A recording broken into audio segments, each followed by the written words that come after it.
লন্ডনে মামলা, অভিযুক্ত এনসিপির আলোচিত নেতা হাসনাত আব্দুল্লাহ। তাহলে কি এবার যুক্তরাজ্যেই আইনি জটিলতায় পড়তে যাচ্ছেন তিনি, নাকি পুরো ঘটনাটি শুধুই রাজনৈতিক প্রতিপক্ষের নতুন কৌশল? অক্সফোর্ড ইউনিয়নের মঞ্চে আলোচিত বক্তব্য দেওয়ার কয়েকদিনের মধ্যেই কেন তার বিরুদ্ধে উঠল হামলার অভিযোগ? আর এই ঘটনাকে ঘিরে কেন নতুন করে উত্তপ্ত হয়ে উঠেছে প্রবাসী বাংলাদেশি রাজনীতি? দর্শক, বাংলাদেশের রাজনীতি এখন আর শুধু ঢাকায় সীমাবদ্ধ নয়।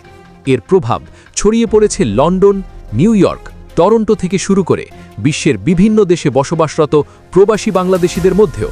আর সেই বাস্তবতারই নতুন এক উদাহরণ হয়ে উঠেছে হাসনাত আব্দুল্লাহকে ঘিরে তৈরি হওয়া এই বিতর্ক।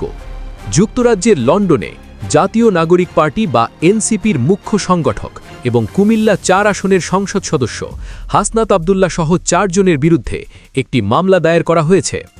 গত ১৯ জুন কেমব্রিজ থানায় দায়ের হওয়া এই মামলায় আরও আসামি করা হয়েছে এনসিপি নেতা এহতেশাম হক, জাকির চৌধুরী এবং শাহিন আলমকে। অভিযোগের বিষয়টি বেশ গুরুতর।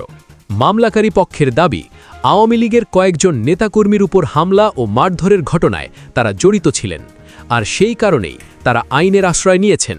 কিন্তু এখানেই শুরু হয়েছে আসল নাটক।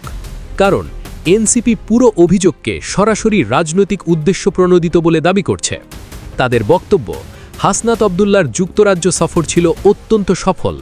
বিশেষ করে অক্সফোর্ড ইউনিয়নের মতো বিশ্বখ্যাত মঞ্চে বক্তব্য দেওয়ার পর তিনি নতুন প্রজন্মের রাজনীতি নিয়ে ব্যাপক আলোচনা সৃষ্টি করেছিলেন। আর ঠিক সেই কারণেই তাকে বিতর্কে জড়ানোর চেষ্টা চলছে। এনসিপি ইউকে অ্যালায়েন্সের দাবি, সফরের শুরু থেকেই বিভিন্ন মহল থেকে অপপ্রচার এবং হয়রানির চেষ্টা চলছিল। তাদের মতে মামলাটি সেই ধারাবাহিকতারই অংশ। অন্যদিকে অভিযোগকারী পক্ষ বলছে সম্পূর্ণ ভিন্ন কথা। তাদের দাবি, ঘটনাটি রাজনৈতিক নয়, বরং একটি নির্দিষ্ট ঘটনার সাথে জড়িত ব্যক্তিদের বিরুদ্ধে আইনগত ব্যবস্থা নেওয়া হয়েছে। ফলে পুরো বিষয়টি এখন দুই বিপরীত বক্তব্যের মুখোমুখি দাঁড়িয়ে আছে। তবে সাধারণ মানুষের মনে এখন সবচেয়ে বড় প্রশ্ন একটাই, হাসনাত আব্দুল্লাহ কি গ্রেপ্তার হতে যাচ্ছেন? আইন বিশেষজ্ঞদের মতে মামলা দায়ের হওয়া আর গ্রেপ্তার হওয়া এক বিষয় নয়। যুক্তরাজ্যের আইনি প্রক্রিয়ায় অভিযোগ পাওয়ার পর পুলিশ তদন্ত করে, সাক্ষ্য প্রমাণ যাচাই করে এবং এরপর প্রয়োজনীয় সিদ্ধান্ত নেয়।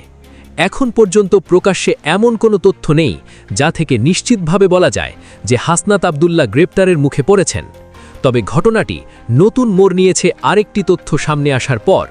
মামলার এক আসামি জাকির চৌধুরীকে জিজ্ঞাসাবাদের জন্য পুলিশ থানায় নিয়ে গেছে বলে বিভিন্ন সূত্রে জানা গেছে।